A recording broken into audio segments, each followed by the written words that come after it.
بسم الله الرحمن الرحیم. نن زموږ ټاپک دی نیچر اف ویوز ان ډیر ټایپ. صحیح شو. ناول به ویو سټډي کوو چې ویو دی څه شی. ور اول ډیفینیشن ته وګورئ بیا وروسته هم زه پوهه کوم.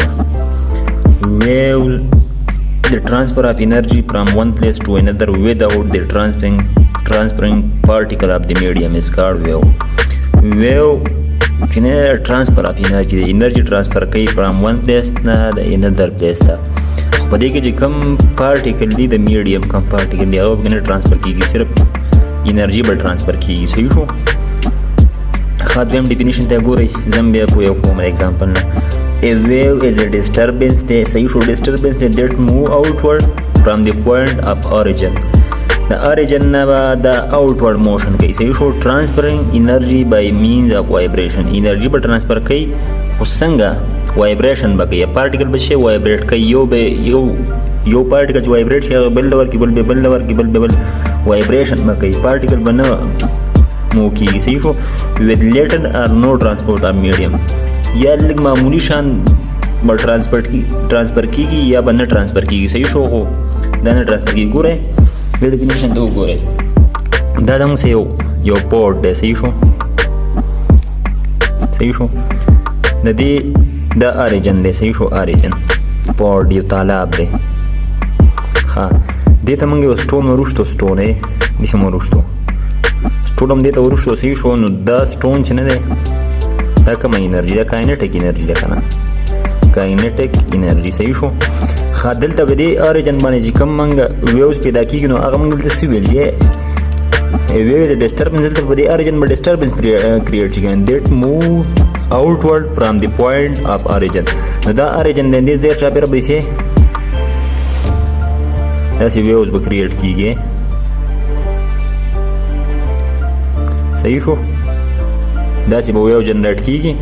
د اریجن نه به جنریټ شي. دا چې شی اریجن دی. اریجن اریجن به جنریټ کېږي او داسې به خورېږي. خو په دې کې به چې کوم د اوبو دا پارټیکل دي که نه دا په خپل ځای څه شی کوي؟ وایبریشن کوي. اپ اینډ ډاون موشن به کوي. خو په دې کې به دا پارټیکل چې نه دی دا میډیم پارټیکل به نه ترانسفر کېږي. که تاسو اکثر خیال لکه مطلب یو تالاب دی یو ډنډ دی هغه ته تاسو کاڼی ورولئ که نه نو دغه کاڼي د زیږي نه تېر چاپېره موږ داسې وینو که نه چې ویوز کریټ کېږي او هغه اخر ایجز ته رسي. صحیح شو. که تاسو پکې یو د کاغذ ټوکړه کېږي یو بیا پکې کاڼی ورولئ که نه نو ویوز پیدا شي. هغه کاغذ ټوکړه چې دی هغه به اپ اینډ ډاون موشن کوي خو هغه به سایډ ته نه ځي. خیر دا ایکسپریمنټ تاسو پخپله وکړئ تاسو ته پته ولګي. نو هغه کاغذ ټوکړه چې نه دی هغه به په خپل ځای باندې اپ اینډ ډاون موشن کوي خو سایډ ته به نه ځي. یا معمولي شان مو شي خو دونه ونه کېږي چې هغه ایجز ته لاړ شي. صحیح شو. نو دې څه وایي؟ ویوز ورته وایي. نو سمپل دا خبرې زده کړئ چې ویو چې نه دی ټرانسفر اف انرژي دی خو په دې کې به د یو پلیس نه ون پلیس نه اندر پلیس ته به انرژي څه شی کېږي؟ ټرانسفر کېږي. خو په دې کې به د پارټیکل چې نه دی میډیم کوم پارټیکل دی هغه پکې نه ترانسفر کېږي. داسې موږ ایگزامپل یو چې دلته موږ یو سټون وروښتو نو د دې اریجن نه تېر چاپېره اوسې دا شانې په اوبو کې داسې یو کاڼی ورولئ که نه نو تېر چاپېره یې د هغې کاڼي زیږي نه هغه اریجن یې که نه هغې نه تېر چاپېره یې یو کریټ کېږي او هغه سایډونو ته ځي. ښه بله خبره ده د دې لپاره میډیم دا په کوم میډیم کې د ویوز لپاره د دې لپاره سالډ هم دی. په سالډ کې هم ویوز پیدا کېږي. صحیح شو. ښه په لیکوډ کې هم پیدا کېږي ویوز او په ګیس کې هم پیدا کېږي. صحیح شو. ښه په سالډ کې چې کوم ویوز پیدا کېږي هغه ته موږ څه شی وایو؟ لکه سټرینګ ویوز. سټرینګ دی که نه سالډ دی. سټرینګ ویوز دا سالډ کې پیدا شو. لیکوډ کې مطلب لیکوډ واټر دی که نه نو واټر ویوز. صحیح شو. ښه ګیس څه شی دی؟ دې ایگزامپل بس ښیي. ګورئ ساوند ویوز. ساوند ویوز هم څه شی دی؟ په ګیس کې ایر کې کریټ کېږي پیدا کېږي. ساوند ویوز. ښه یوه خبره دا شو. بل دا د ساوند دا ویوز چې نه دی ویوز یوه خبره ځان سره یاد ساتئ پوینټ دی چې ویوز is a source of information دی. صحیح شو.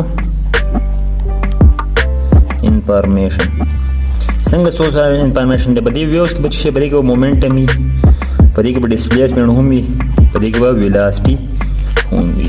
چې شو دا زموږ سره ویو سمپل ټاپک و چې ټرانسفر اف انرژي فرام ون پلیس ټو انذر زموږ ویو وایو چې هغه اگزامپل هم تاسو ویلي د هغې لپاره موږ میډیم وایي چې په سالډ کې هم پیدا کېږي په لیکوډ کې هم پیدا کېږي او په ګیس کې هم پیدا کېږي په سالډ کې مطلب سټرینګ ویو شو په لیکوډ کې واټر ویو شو یا په ګیس کې ساوند ویو شو دا ټول زموږ څه شی دي دا ویوز دي ښه د دې نه پس به اوس موږ وایو ویو موشن به سټډي کوو ګورئ سمپل ډیفینیشن ته وګورئ چې د فینامنا ان ویچ انرژي از ټرانسفر ګوره سمپل خبره ده دا ویو دی او د هغې موشن به سټډي کوو ګوره هغه فینامنا په هغې کم کې چې انرژي ټرانسفر کېږي ډیو ټو اسیلیشن ما دا ویل که نه چې کله په ویو کې نه دا پارټیکل به شی اسیلیشن کوي وایبریشن به کوي بټ پارټیکل اف د میډیم اسیلیټ اباؤټ دیئر مین پوزیشن نو پارټیکل اف د میډیم چې نه دا به اسیلیټ کېږي دیئر مین پوزیشن که نه صحیح شو سیټ ټایپ اف موشن از کالډ ویو موشن ګوره تاسو ته مې ویل چې لکه یو پوډ موږ واغستو که نه یو پوډ هم واغستو چې صحیح شو دا د دې اریجن شو دلته موږ یو سټون وروشتو سټون د دې څه شی کاینټیک انرژي نو دلته چې کوم ویوز پیدا کېږي داسې تېر چاپېره نو د دې پارټیکل چې نه دا به اپ اینډ ډاون موشن کوي اسیلیشن به کوي صحیح شو دا به د خپل ځای نه خوځي دا به دا چې اسیلیشن وکړي دا به د بل لور کې داسې به ویوز خورېږي د بل لور کې داسې او بل لور کې دا به شی کېږي دا ویوز به خورېږي او ایجز ته به رسي نو دا ویل چې بټ پارټیکل اف د میډیم اسیلیټ اباؤټ دیئر مین پوزیشن نو په دې کې پارټیکل اف د میډیم چې نه دا به اسیلیټ کېږي دیئر مین پوزیشن دا به ایجز ته نه ځي نو دا زموږ سره ویو موشن سمپل ډیفینیشن او سمپل ټاپک و ویو او د ویو موشن صحیح شو